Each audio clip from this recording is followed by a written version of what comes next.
элемени табыш керек, анан дубалды сүз керек. Жок, болгон дубалды сүзбөш керек. Саламатсыңар урматтуу окуучулар. Суроо мындай. Эмне себеп менен учакта куурду курчануу зарыл дейт? Кабина менен машина менен тагып эле, анан кийинки дубалды сүз керек. Ооба, мынчыкпай коет эле, азыр бүткөрөйүн мен. Куурду эмне себеп менен курчаныш керек? Бул суроонун жообу инерция. Инерция деген эмне? Инерция деген бир ылдамдыкка жеткен болсо, же болбосо бир туруктуу абалын коргогонго аракет кылуу. Бул табиятта байкалат. Мисалы, мына могул бала велосипедди өтө тез тээп келатты. Маңдайына машина, маңдайынан ик чыккандыгы үчүн икти сүзүп албайын деп бул тормозду басты дагы тез арада токтоду. Тез арада резко токтогондугу үчүн эмне болду? Бала учуп кетти. Кийинки экинчи сүрөт, мына могу отургучтун үстүндө бул дөңгөлөктөр бар экен.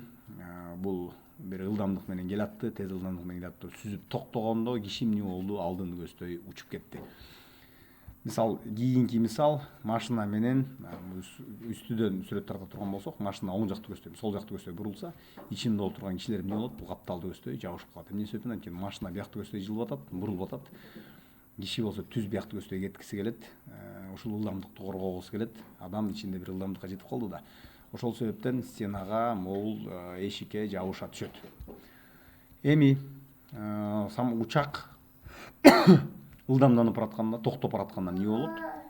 Ылдамданып баратып туруп резко токтоп кетиши мүмкүн. Резко токтоп кетсе, киши эмне болот? Киши алдындагы сиденияны сүзүп, жаракат алып калышы мүмкүн. Же болбосо токтоп келаткан кезде эмне болот? Токтоп калаткан кезде киши алдын көздөй, мына инерция менен алдын көздөй ооп баштайт да. Ошол алдын көздөй ооп, алдыдагы отургучту сүзүп албаш үчүн ошон үчүн эмне болуш керек? Куурду курчаныш керек. Көңүл бурганыңарга чоң рахмат. Балам, пока-пока деп койчу.